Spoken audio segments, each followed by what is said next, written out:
안녕하세요. 지구과학 읽어주는 유쌤입니다. 저희가 지난 시간에는 3강에서 지각평형설에 대해서 공부를 했었죠. 이번 4강에서는 지구의 중력장과 자기장에 대해서 배워보도록 하겠습니다. 우선은 전반부 내용으로 중력에 대해서 공부를 먼저 해보도록 하겠습니다. 우선 중력이 어떤 것인지 정의부터 좀 확인을 할 텐데요. 우선 중력을 이야기하려면 만류 인력에서부터 시작을 합니다. 그래서 만류 인력이라는 것은 질량을 갖고 있는 모든 물체 사이에 작용하는 인력이라고 정의를 내리고 있어요. 그래서 우리가 뭐 물리는 아니지만 간단하게 식으로 표현을 한다면 이런 식을 씁니다. 그래서 G는 이제 중력 상수가 되겠고요. R은 두 물체 사이의 거리가 되고요. 그래서 R의 제곱에 반비례하고 M1과 M2는 각각의 질량을 의미합니다. 여기서 F는 힘이고요. 만류 인력을 뜻합니다. 이렇게 작용하는 게 만류 인력이고요. 근데 지구의 중력은 만류 인력하고 같지 않아요. 그래서 뭐 때문에 그러냐? 바로 지구가 자전하기 때문에 발생하는 원심력이 있어요. 물론 이 원심력은 가상의 힘이고 간성력이라고 부르는 가상의 힘인데 실제로 우리가 이제 지구에서 나타나는 어떤 중력을 생각을 할 때는 이 원심력을 반드시 고려를 해 주어야 합니다. 그래서 만류인력하고 원심력 사이의 어떤 관계를 통해서 중력을 정의를 하는데 우선 원심력은 식으로 표현하자면 이렇게 써요. 스몰 f로 표현을 했고요. r분의 v 제곱이에요. 이때 r은 회전 반지름을 의미합니다. 그러니까 다전하고 있는 회전축 있죠? 거기서부터 회전을 하고 있는 어떤 지점에서의 회전 반경을 의미합니다. 그리고 v는 뭐 속력이 되겠고요. 오메가는 이제 각속도가 되겠죠. 근데 이제 재미있는 건 뭐냐면 이게 자전축에 대한 회전 반경이기 때문에 결국에는 극에서는 반경이 0이에요. 근데 적도에서는 회전 반경이 굉장히 크죠. 그래서 최대를 갖게 돼요. 그래서 이런 관점에서 우리가 보게 되면요. 우선 그림을 먼저 보시면 이렇게 그림을 우리가 볼 수가 있는데 여기 지구 중심에서 여기 원심력이라고 되어 있는 이 부분까지의 길이를 라지 r, 즉 지구의 반지름으로 우리가 이야기를 할 수가 있고요. 이 지점에 대해서 이게 위도 세타라고 한다면 결국 이렇게 우리가 생각을 해볼게요. 여기서부터 여기까지 거리, 제가 양쪽 화살표를 한 거리는 r 코사인 세타가 되겠죠. 그래서 우리가 이 길이가 결국에는 뭐냐면 여기 원심력으로 표현된 지점을 만약에 A라고 하면 A에서의 이 회전 반경 요게 됩니다. 뭐 스몰 r이라고 제가 써볼까요? 그러면 얘는 결국 r 코사인 위도가 되는 거죠. 위도. 그러니까 결국에는 위도를 알면 지구의 반지름에다가 곱해가지고 회전 반경을 알 수 있거든요. 그래서 이런 식으로 해서 우리가 원심력을 위도에 따라서 달라지는 거를 우리가 계산을 할 수가 있어요. 자, 그런데 유효 중력이라고 하는 건 뭐냐면 보통 우리가 지금 이런 지구 물리학이나 대기 역학에서는 중력이라고 보통 얘기하지만 실질적으로는 유효 중력을 나타내요. 유효 중력은 정의가 뭐냐? 만류 인력과 원심력의 합력으로 나타나는 중력을 우리는 유효 중력이라고 부릅니다. 그래서 이 파트에서도요, 우리가 보통 중력이라고 계속 이야기하겠지만 유효 중력을 의미하고요. 지구의 중력은 결국 뭐다? 만류 인력과 원심력의 합력이다. 이렇게 정의를 할 수가 있어요. 자, 그런데 이제 단위를 잠깐 보실게요. 단위는 여러분 좀 생소하실 텐데 GAL이라고 써 있는 이런 단위를 써요. 뭐 겔이라고 보통 있거든요. 근데 이제 이 겔은 센티미터 퍼 그 초의 제곱 이렇게 지금 표현이 되는데 좀 생소하잖아요. 근데 이제 이 부분에 대해서 우리가 기억할 건 뭐냐면 중력의 단위를 겔이라는 단위를 쓴다는 거고요. 실제로 중력의 변화가 워낙 미세하기 때문에 m겔, 즉 밀리겔을 씁니다. 밀리겔. 우리가 미터의 1000분의 1이 밀리미터잖아요. 그거랑 똑같이 일반적인 중력의 단위인 겔의 1000분의 1에 해당되는 밀리겔을 써요. 그런데 옆에 제가 왜 센티미터 퍼 초의 제곱을 적어놨느냐? 이거 뭐랑 똑같아요? 바로 가속도 단위하고 같습니다. 자, 그래서 실제로 이 지구의 중력 파트에서 중력을 표현할 때 우리는 어떻게 쓰느냐?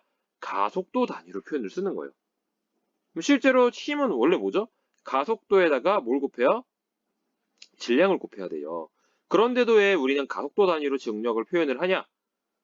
여기서도 대기 파트에서 보통 많이 하는 건데요. 우리가 지구가 원에서 제가 설명을 했었는데 단위 질량을 우리가 간주를 하는 거예요. 왜냐하면 특정 영역의 질량을 우리가 고려하기가 어려운 거죠. 그러니까 단위 질량이라고 생각을 하면 어차피 곱해봤자 1을 곱하니까 그러면 단위도 바꾸지 말자. 헷갈리게. 그래서 가속도 단위로 그냥 중력을 표현을 한다는 겁니다. 자, 그래서 이제 우리가 보게 되면요. 어떤 특징이 있어요. 자, 정리를 해보죠. 원심력은요. 어디서 최대예요? 적도에서 최대고요. 위도가 증가할수록 점점점 줄어들어서 극에서 0이 됩니다. 만류인력은요. 실제로 이게 지구가 원이 아니에요. 완벽한 구형체가 아니고 타원체죠.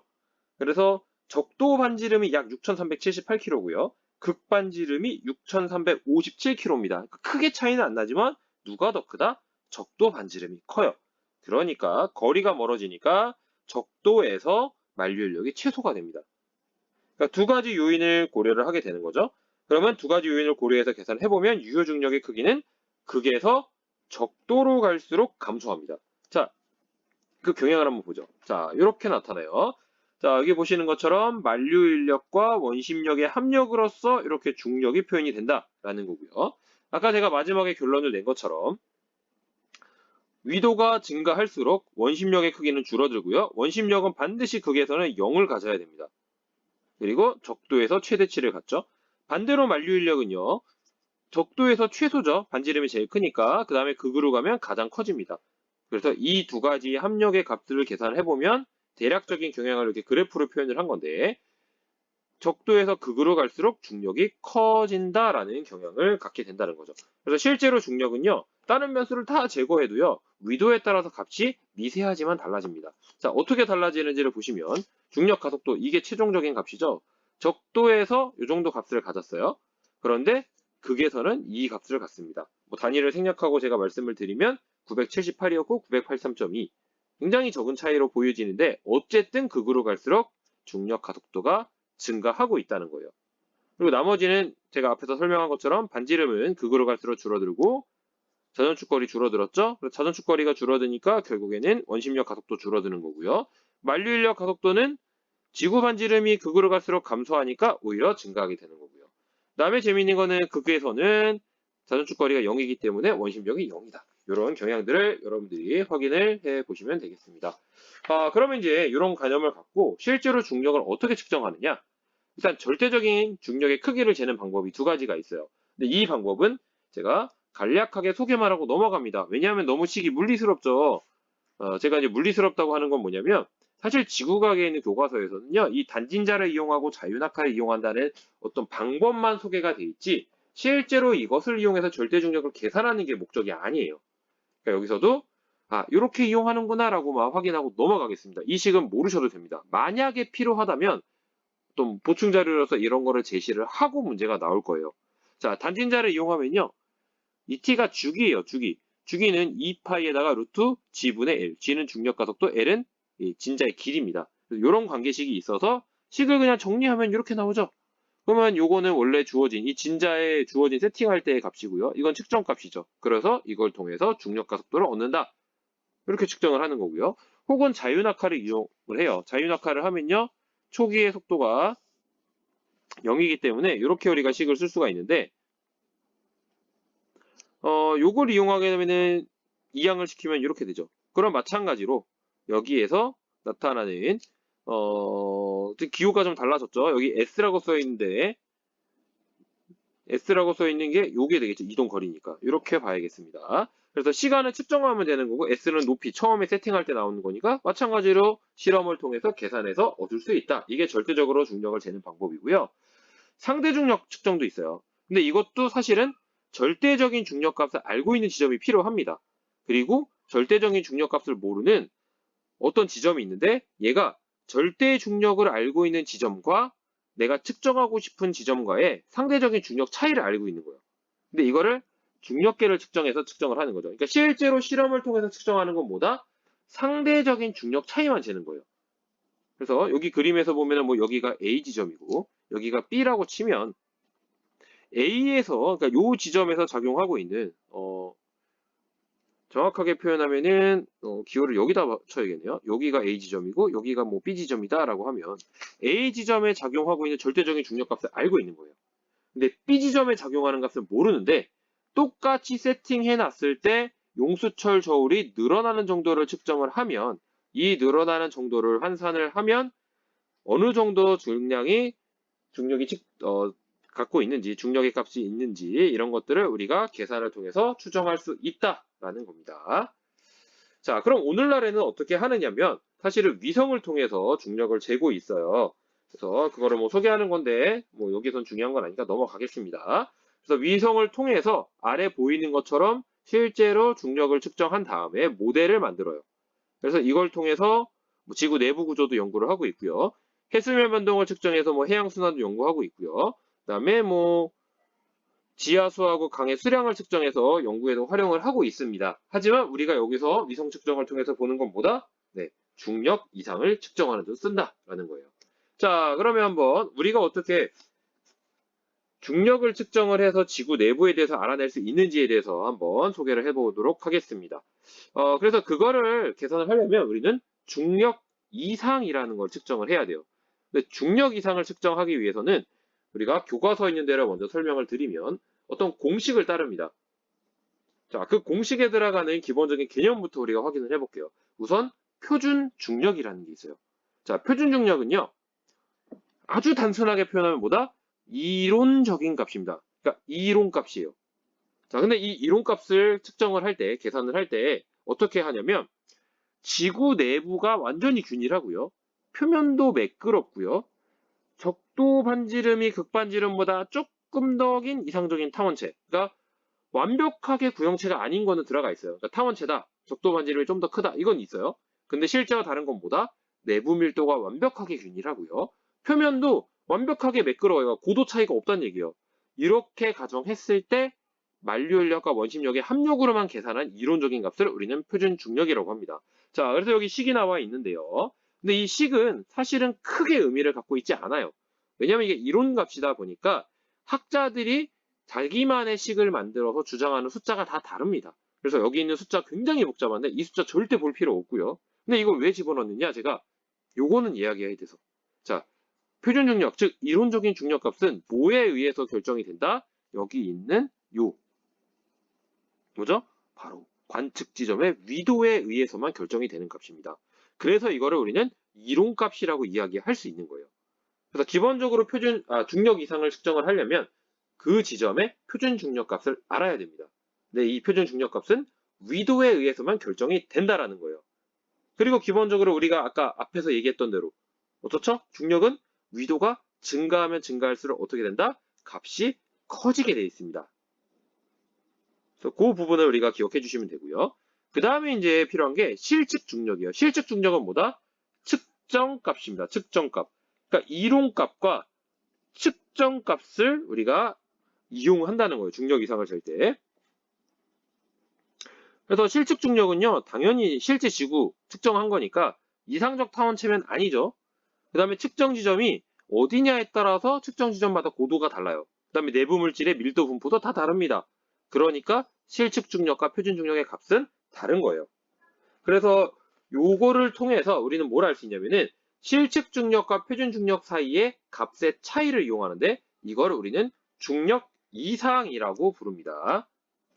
그래서 교과서에는 보통 이렇게 정의가 내려져 있어요. 중력 이상은 뭐냐? 실측 중력 빼기 표준 중력. 여러분들이 유념할 건 뭐다? 어디에서 어디를 빼는지가 정해져 있어요. 그래서 실측 중력에서 반드시 표준 중력을 빼는 걸로 정의가 되어 있으니까 요거만 헷갈리지 않으시면 되고요. 제가 잘 쓰는 방법인데 이런 경우에 안 헷갈리는 방법 가장 좋은 건 뭐죠? 가나다 순이에요. 자, 보시면 실에서 표를 빼죠. 뭐요? 가나다 순으로 빼는 거죠. 그러니까 어디에서 어디서 뺀다? 아, 이거 가나다 순이구나. 이렇게 연상을 하면요. 잘 안 헷갈립니다. 그래서 요거를 조금 기억을 해 주시면 될 것 같습니다. 자, 그러면 이제 우리가 한번 해볼게요. 자, 여기 그림을 보시면 두 가지가 나와 있거든요. 왼쪽은 고도가 높고 고도가 낮고, 즉 고도가 다른 지점 사이에서의 모습을 보여준 거고요. 그 다음에 오른쪽은 뭐다? 지표면 아래 지하에 밀도가 큰 게 있고 가운데는 이제 밀도가 일반적인 거고요. 오른쪽은 그거보다 밀도가 작은 물질이 들어가 있는 경우를 나타내고 있어요. 그래서 이 경우에 중력 이상이 어떻게 달라지는지를 한번 보도록 하겠습니다. 자, 우선 고도부터 볼게요. 자, 해발 고도가 높은 지역은 어떻죠? 사실은 이 지표면 안으로 들어가면 한참 들어가면은 지구 중심이 나오겠죠. 그러니까 고도가 높다는 거는 지구 중심으로부터 거리가 더 멀다는 거예요. 그러니까 중력이 더 작아지겠죠. 그러니까 해발 고도가 높은 지점에서는요, 중력을 재면 값이 좀 작게 나옵니다. 반대로 고도가 낮은 지점은요, 지구 중심으로부터 거리가 가까워졌죠. 그러니까 얘는 오히려 더 커지게 되어 있어요. 자, 그러니까 어떤 결론이 나오죠? 결국에는 고도가 높은 지역에서 실측 중력을 재면요, 여기 점선으로 되어 있는 이 부분이 표준 중력을 측정하는 기준점이라고 봤을 때 결국에는 여기보다 중력값이 작아졌죠. 즉 중력 이상이 마이너스가 나오는 거죠. 고도가 낮은 지역에서는 반대죠. 오히려 실측 중력이 표준 중력보다 크니까 여기는 플러스가 나올 수 있어요. 자, 오른쪽도 볼게요. 밀도가 큰 물질이 있어요. 밀도가 크다는 건 그만큼 중력을 더 많이 갖고 있게 됩니다. 힘이 더 강하게 작용하는 거예요.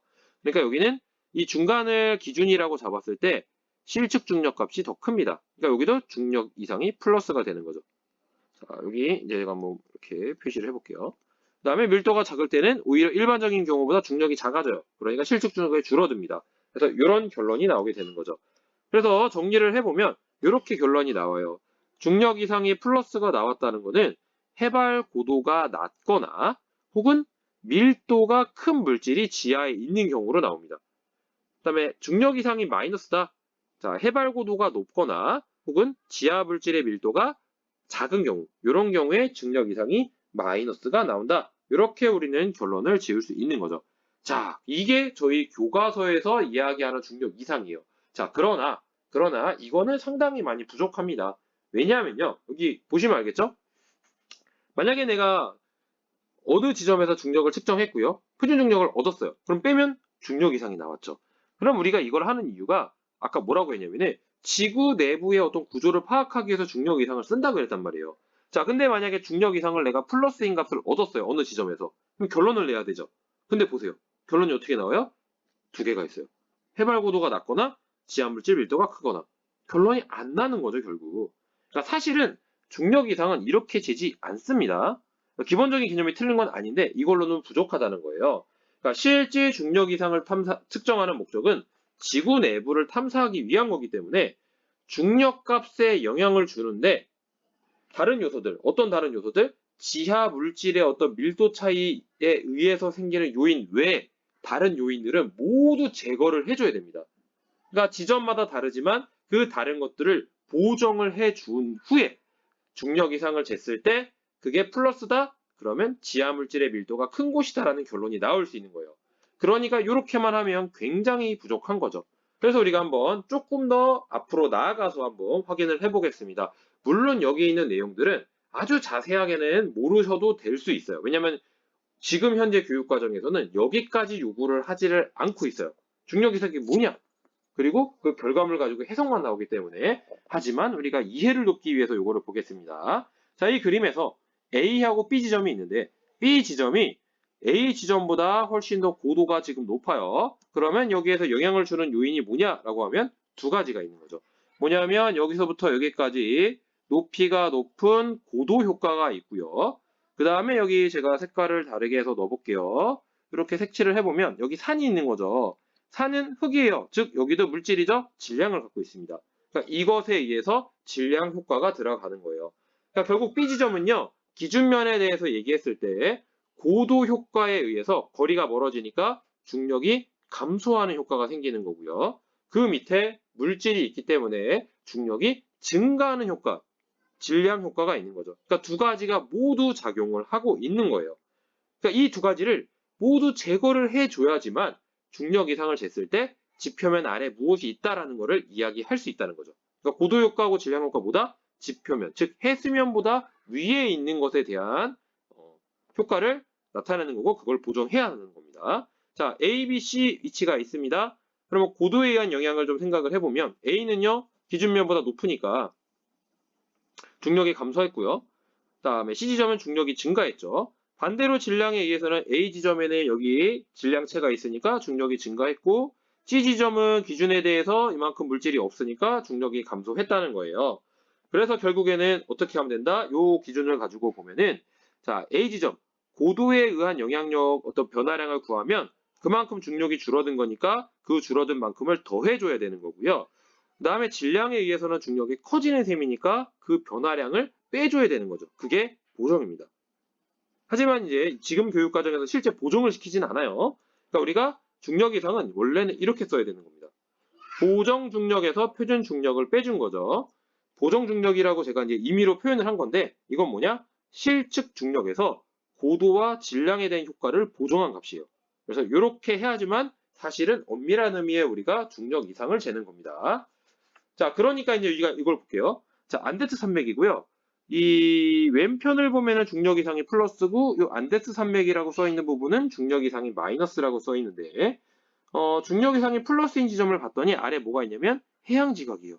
그리고 마이너스인 지점을 봤더니 대륙 지각입니다. 자, 근데 두 개의 차이가 뭐죠? 우리가 앞 시간에서 배웠죠. 대륙 지각은 지각의 두께가 두껍고요. 해양 지각은 얇아요. 그러니까 결국 어떻다? 실제로 해양 지각 쪽에는요. 멘틀이 상대적으로 꽤 지표면 가까이에까지 위치해 있습니다.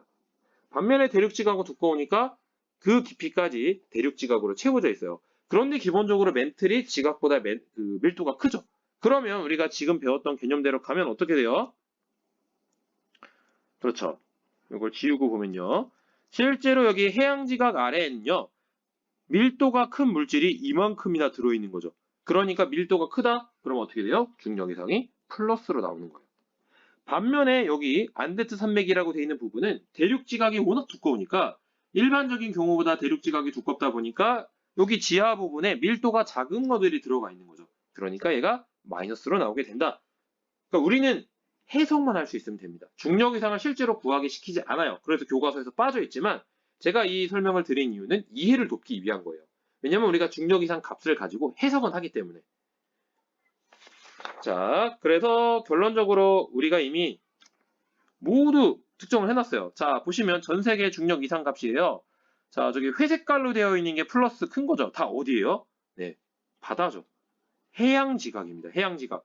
이유는 아까 얘기했죠. 해양 지각이 지각의 두께가 얇으니까 멘틀이 상대적으로 지표면 가까이 와 있다. 즉, 밀도가 큰 물질이 지하에 들어있다는 걸 나타내는 겁니다. 반대로 보라색이 마이너스 최대죠. 어디 있어요? 자, 여기 히말라야 산맥이죠. 여러분 아시죠? 히말라야 산맥 뭐 하는 데죠? 네, 우리 지구에서 가장 높은 고원지대죠. 그만큼 대륙 지각이 두껍고요. 밀도가 작은 물질로 채워져 있는 겁니다. 그리고 이제 또 다른 데를 한번 보시면 뭐 여기 안데스 산맥 지역도 네, 마이너스를 띄고 있고요. 그다음에 뭐 여기 아프리카 뭐 이런 데도 사실은 여기 지각의 어떤 두께나 이런 것들을 고려했을 때 마이너스가 되고 있어요. 그래서 우리가 해석할 건 뭐다? 지각이 두꺼우면 두꺼울수록 중력 이상이 마이너스다. 이 정도를 우리가 해석을 한다는 겁니다. 자, 이렇게 해서 우리가 중력에 대해서 한번 배워봤고요. 자, 그 다음에 이제 자기장에 대해서 한번 설명을 드려볼게요. 자기장은 일단 나침반의 자침이 일정한 방향을 가리키고 있는 거 우리가 초등학교 때부터 실험을 해서 보셨을 텐데 이게 가능한 건 뭐냐면 지구가 하나의 커다란 자석 성질을 갖고 있어요. 그래서 이거를 우리는 지자기 혹은 지구자기라고 보통 얘기하고요. 그래서 그림으로 이런 식으로 표현이 되어 있는데 우리가 한 가지 기억할 건 뭐냐면 실제로 자기장이 빠져나와 한쪽으로 흘러 들어가게 되는데요. 지금 연구 결과에 의하면 지작이 북극에서 자기장이 나가서 지작이 남극으로 가는 게 아니고요. 지작이 남극에서 지작이 북극으로 자기장에 들어갑니다. 이유는 자석의 S극의 성질을 지작이 북극이 갖고 있고요. 자석의 N극의 성질을 지작이 남극이 갖고 있습니다. 현재 그렇게 되어 있어요. 그래서 지구 자기장이 뭐다라는 거 한번 잠깐 살펴봤고요. 그럼 지구 자기장이 왜 생겼느냐라는 게 많은 학자들이 궁금해했던 건데 사실은 까고 얘기해서 아직 정확하게 모릅니다. 그럼 어떻게 하냐? 현재로서 가장 그럴듯하게 설명을 하고 있는데 그게 바로 다이너모 이론이라는 거예요. 근데 다이너모 이론을 깊이 들어가면 사실은 되게 어렵습니다. 그래서 우리가 고등학교 때는 어떻게 설명을 하냐면 의핵이 액체 상태를 이루고 있는데 거기가 대류를 할 수 있죠. 액체 상태이기 때문에 대류를 하게 돼요. 그럼 뭔가 움직임이 발생을 하죠. 그래서 그 움직임에 따라서 전류가 유도가 되는데 이 유도된 전류에 의해서 자기장이 형성이 된다라고 현재 설명을 하고 있습니다. 그래서 여러분들이 다이너모 이론이 뭐다? 하면 이 정도만 설명하셔도 충분해요. 자, 근데 이제 최근에 교과서에도 이제 실리는 건데 문제가 뭐냐면요. 이 다이너모 이론을 통해서 이야기를 하게 되면요. 지구 자기장이 한 번 생긴 다음에 2만 년이 지나면 소멸이 돼요. 그런데 지금 지구에서는요, 나이가 보통 46억 년이라고 우리가 이야기를 하는데, 초기에 그 자기장이 형성된 이후에 지금까지 유지가 되고 있단 말이에요. 그러니까 일반적인 다이너모 이론으로는 설명이 안 되는 거죠. 그래서 새롭게 최근에 만든 게 바로 원판 다이너모 이론입니다. 이 그림을 보시면요, 금속 회전 원판이 축 주위를 회전하고 있고요. 원판 둘레에서 이 브러쉬를 통해서 원형 코일로 연결이 되고 있고, 이 코일이 다시 축과 연결이 돼 있어요. 자, 이런 상태에서 이런 작용을 하는 겁니다. 1번부터 5번까지 이런 과정을 거치게 되면 결국에는 태양 자기장이 없어도 지구 자기장이 유지가 될 수 있다라는 거예요. 뭐 이거는 꼭 알아야 되는 내용은 아니기 때문에 교과서에 읽는 문제 혹은 읽을 거리 이런 것들로 나와 있어요. 그래서 한 번쯤 다시 한번 읽어보시기를 추천드리고요. 자, 이렇게 되게 되면은 지금 이론적으로 볼 때 현재 자기장이 지금과 같은 모습을 계속 유지할 수 있다라는 얘기를 할 수 있다고 합니다. 자, 그럼 우리가 잘 알아야 될 건 사실 여기서부터예요. 자, 일단은 우리가 용어를 좀 확인을 할게요. 왜냐하면 이게 자기장에 관련된 용어가 좀 헷갈려요. 그래서 좀 정의를 정확하게 해보도록 하겠습니다. 우선 지리적 용어인데 북극과 남극이 있어요. 자, 북극과 남극은 뭐냐? 지구 자전축의 지표면과 만났습니다. 그러니까 지구 자전축이 있죠? 걔네들의 지표면과 만나는 그 부분을 우리는 북극과 남극이라고 불러요. 여기 북극과 남극. 그러면 진북은 뭐냐? 진북. 내가 어느 지점에서 북극을 바라봤어요? 그러면 이렇게 해서 북극을 가겠죠? 요 화살표 방향이 바로 진북입니다. 그러니까 만약에 관측하는 지점이 다른 쪽으로 갔다. 그러면 진북의 방향은 이렇게 되는 거죠. 그러니까 진북은 뭐예요? 어떤 특정 지점을 의미하는 게 아니라 방향을 의미하는 겁니다. 방향. 네, 어떤 지점에서 지리상 북극 방향입니다. 자, 그 다음에 이제 자기쌍극자. 이 자기쌍극자는 뭘 뜻하냐면요. 방금 앞에서 간단하게나마 소개했던 다이너모 이론에 의하면 남북으로 대칭돼서 자기장이 형성이 되는데 이거를 우리는 자기쌍극자라고 불러요. 자, 그런데 이 자기쌍극자는요. 실제로 자전축하고는 일치하지 않습니다. 그래서 보시면 지금 북극과 남극 이게 자전축이잖아요. 여기 보시면 지자기 북극과 지자기 남극이라고 써 있고 이렇게 일직선으로 되어 있죠. 이게 9.41도 기울어져 있다는 거죠. 그래서 이렇게 다르게 되어 있다라는 거 기억해 주시고요. 그래서 지자기 북극 혹은 남극은 뭐냐? 자기 쌍극자에서 북반구와 남반구의 극지점입니다. 서로 대칭을 이루고 있어요. 위치가 명확하게 대칭입니다. 그 다음에 지자기 적도는 뭐다? 지자기 북극과 남극과 수직한 면이 지표와 만나는 원을 지자기 적도라고 불러요. 그래서 이게 자기 쌍극자 모형에 의해서 나타나는 거예요. 자, 근데 이제 그림을 보시면 다른 것들도 있잖아요. 자, 전지구 자기장이라고 돼 있는데 이거 자기 쌍극자 모형하고 좀 대비되는 개념으로 표현을 했고요. 실제 자기장입니다. 자, 이 실제 자기장은 뭐예요?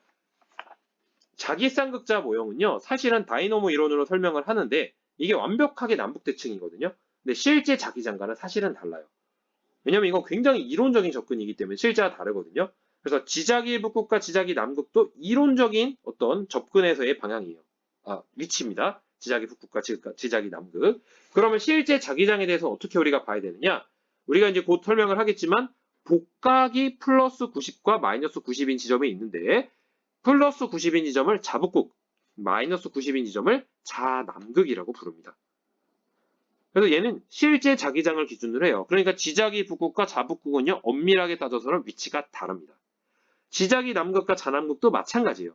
이게 이론적으로 나타내는 게 지자기 북극, 실제 값이 자북극이기 때문에 다릅니다. 그래서 자북극, 자남극은 복각을 기준으로 표현했다. 지자기 북극, 지자기 남극은 뭐다? 자기 쌍극자 모형에 의해서 나타낸 것이다 라고 하는 겁니다. 그럼 자북은 뭐냐? 어느 지점에서 나침반의 N극이 가리키는 방향입니다. 그러니까 진북과 대비되는 개념으로 자북이라고 많이 쓰는데 진북과 자북 모두 방향을 뜻합니다. 방향. 그 다음에 자기 적도는 뭐예요? 전지구 자기장의 그러니까 실제 자기장에서 복각이 0인 지점을 연결한 선이에요. 그래서 실제 값이다 보니까 여기 점선으로 보면 왔다 갔다 하고 있죠. 이게 자기 적도입니다. 그러니까 자기 적도는 굉장히 좀 우리가 볼 때는 좀 규칙적으로 보이지 않아요. 굉장히 복잡하고요. 움직입니다. 그래서 그게 다르다는 것들을 우리가 좀 알고 여러분들이 봐주시면 될 것 같고요. 그러면 자기장의 요소를 한번 확인을 해보면 우리가 뭐 식으로 써보면 이렇습니다. 근데 뭐 기호로 써서 어렵지 실제로 어때요? 전자기력을 전체적인 자기력을 수평 요소와 연직 요소로 나눴어요. 그래서 수평 자기력과 연직 자기력으로 나누고요. 그 다음에 여기 있는 수평 자기력, 요거를 북쪽 성분과 동쪽 성분으로 나눕니다. 그래서 X, Y로 이렇게 나눠서 우리가 지금 표현을 해 놓고 있는 거예요. 자, 그러면 이제 우리는 지자기를 표현을 할 때 지자기 3요소로 표현을 합니다. 그래서 여기 나오는 H라고 표현된 게 뭐냐면 수평 자기력이에요. 그래서 전 지구 자기력의 수평 방향 성분이고요. 자기 적도에서 최대고요. 자극에서는 0입니다. 자, 이게 왜 그러냐면은 간단하게 이제 이야기를 하자면 자, 이렇게 되어 있고요. 요 방향으로 하면 자기장이 어디에서 어디로 나간다 그랬어요? 지자기 남극에서 지자기 북극으로 이렇게 나갑니다. 물론 지리적인 북극과 지자기 북극이 다르지만 여기서는 그냥 구분하지 않고 편하게 그려볼게요. 그러면 이런 상황이 되죠. 자, 그러면 어떻게 되죠? 자, 자기 적도에서 사람이 서 있어요. 그러면 여기가 지표면이고요. 그러면 이 사람의 기준에서, 적도에 있는 사람의 기준에서 보면은 전지구 자기장, 실제 자기장이 어떻게 가요? 완벽하게 수평 방향으로 가죠. 그러니까 적도에서 최대가 되는 거예요. 만약에 내가 여기 극지방에 서 있어요. 나 여기 서 있어요. 그럼 어떻게 되죠? 완전히 수직으로 내려오고 있죠. 그러면 수평 방향 성분 0이에요. 자, 이 말이 그 뜻입니다. 그래서 수평 자기력은 자기 적도에서 최대값, 자극에서 0이다. 이렇게 우리가 이야기를 할 수가 있겠고요. 자, 그 다음에 이제 평각은요. 평각은 뭐냐면 자북과 진북이 이루는 각입니다. 어느 지점에서 자북과 진북은 다르겠죠. 지리적 북극과 자기장에 의해서 나타나는 북극이 다르기 때문에 이 값들이 달라요. 그래서 요거를 편각이라 부르는데 중요한 건 뭐다? 기준이 뭐예요? 진북을 기준으로 합니다. 그래서 자북이 진북의 동쪽을 가리킨다. 그러니까 진북을 기준으로 자북이 동쪽에 있다. 이거를 우리는 영어로 E라고 하든지 동쪽이니까 아니면 플러스라고 합니다. 그러니까 동쪽을 플러스로 쓰기로 약속이 되어 있어요. 반대로 진북을 기준으로 자북이 서쪽에 있다라고 하면 서평각이라고 하는데 W, 웨스트인 W로 쓰거나 마이너스로 씁니다. 그러니까 서평각인 경우를 우리는 부호로 마이너스로 쓰기로 약속이 되어 있어요. 그래서 뭐 20도 2 혹은 플러스 20 이렇게 평각을 씁니다. 그래서 이제 앞으로는 이게 방위가 들어가 있든지 부호로 쓰여져 있든지 이게 진북을 기준으로 어느 쪽 방향에 자북이 있다는 것을 여러분들이 바로 알아내셔야 돼요. 자, 다음에 하나가 더 있죠. 복각입니다. 자, 복각은요, 여기 그림에 나와 있는 것처럼 자침이 수평면과 이루는 각이에요. 그러니까 다른 말로 하면 수평자기력과 전자기력이 사실은 이루는 각이 복각입니다. 그래서 자기 적도에서는 아까 그림에서 완벽하게 수평 방향으로 가니까 0도예요. 그런데 아까 극지방에서 뭐죠? 완벽하게 수직으로 내려오고 있었죠. 그게 90도가 됩니다. 근데 여기서도 약속을 했는데 땅으로 향하는 방향이면 플러스 90이고요. 하늘로 향하면은 마이너스 90이요. 그래서 아까 극지방에서 이렇게 내려왔잖아요. 그러니까 이 경우에 90도인데 땅으로 향하고 있으니까 복각이 플러스 90도가 되는 거죠. 이게 복각이 90도인 그 위치가 되는 겁니다. 그래서 수평자기력, 편각, 복각 이게 지자기의 3요소다. 자, 그러면 이제 지도를 보고 각 지점의 평각을 한번 구해볼게요.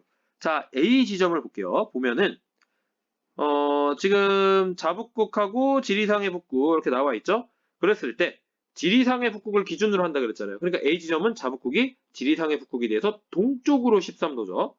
반대로 C 지점은요. 서쪽으로 20도고요.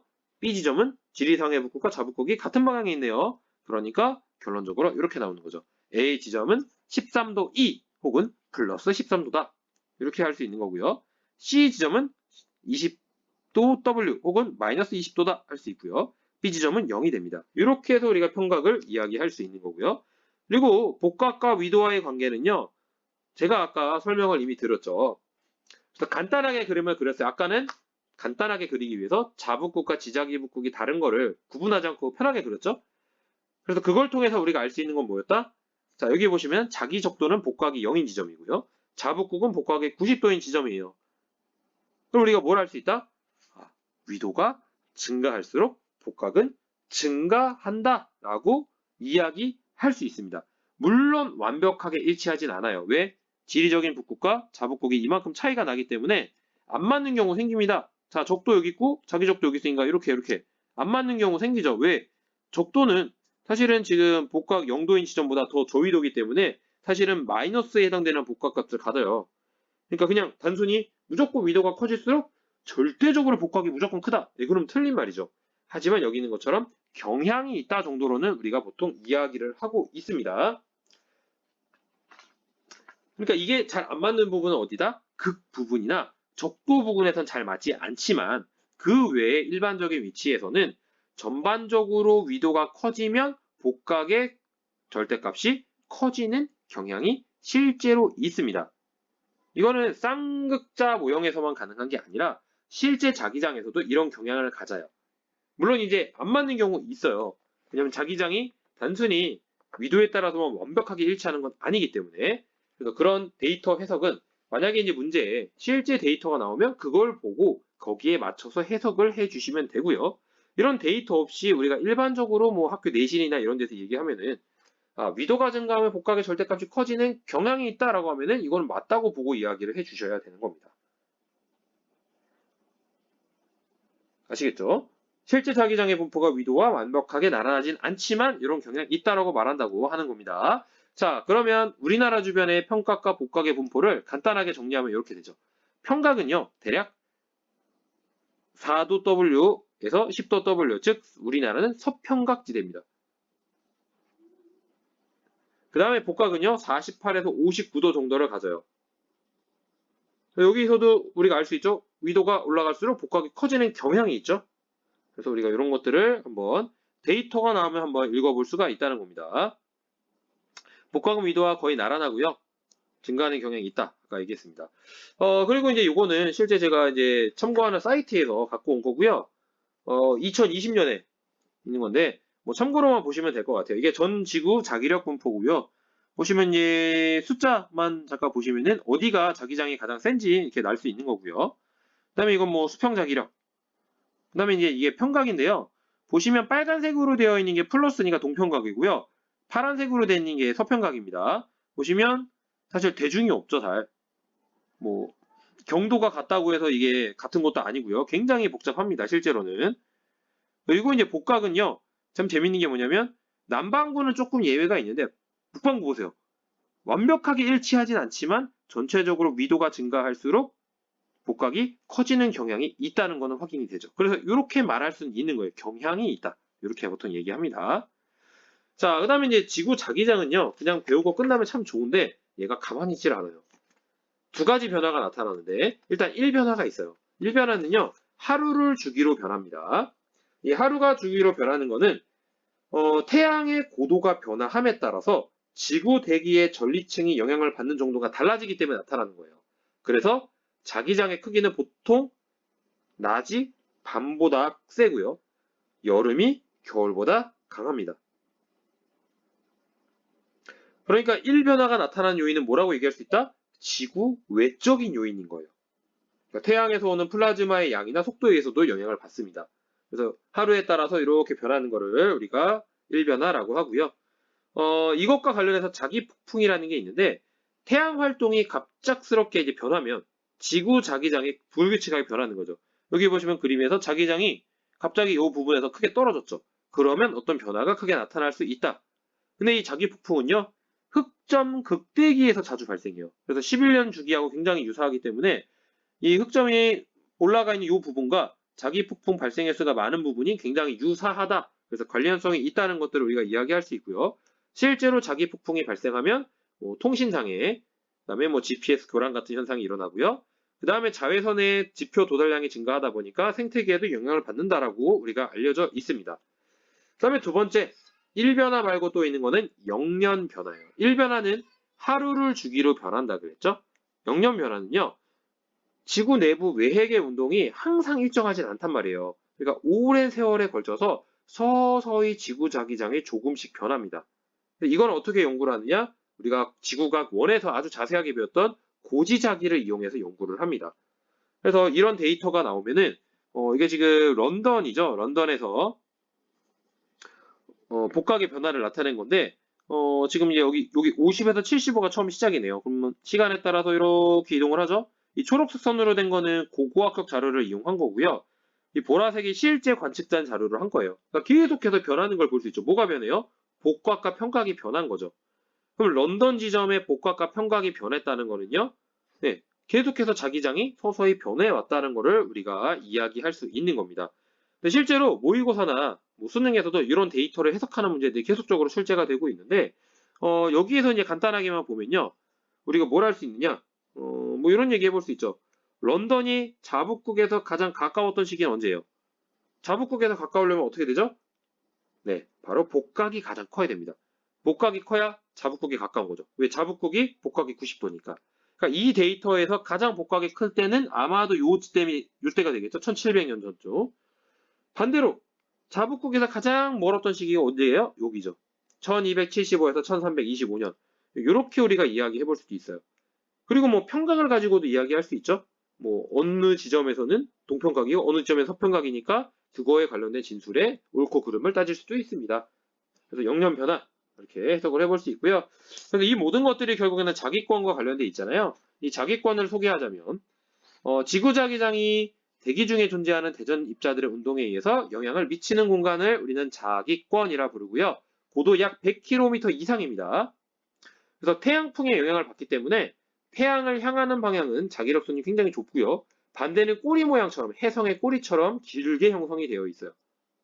그래서 이렇게 모양이 되어 있습니다. 태양풍이 왼쪽에서 지금 오고 있다고 치면 여기는 굉장히 이렇게 촘촘하게 되어 있고 이쪽은 마치 꼬리처럼 쭉 연결되어 있어요.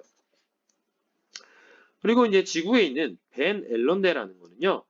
태양이나 우주에서 유입된 대전 입자가 지구 자기장에 구속돼서 대전 입자의 밀도가 높은 영역입니다. 내대하고 외대로 되어 있고요. 지표면의 물질과 생명체를 보호해주고 있어요. 이게 사라지면 이제 생명체들이 살기가 어려워지는 거죠. 네. 여기까지 하면 이제 자기장에 대해서 우리가 공부해야 될 것들에 대해서 제가 짧은 시간에 아주 간략하게 설명을 드렸습니다. 왜냐면 이 중력장과 자기장에 대한 내용이 사실은 굉장히 어려워요. 그래서 이 부분은 아마도 더 많은 복습과 아마도 더 많은 고민들을 많이 하셔야 될 것 같습니다. 우선 여기까지 중력장과 자기장에 대한 설명을 마무리하도록 하고요. 다음 시간에는 또 내용이 달라져서 이제 광물에 대한 공부를 좀 해보도록 하겠습니다. 네, 오랜 시간 동안 수고 많으셨습니다. 감사합니다.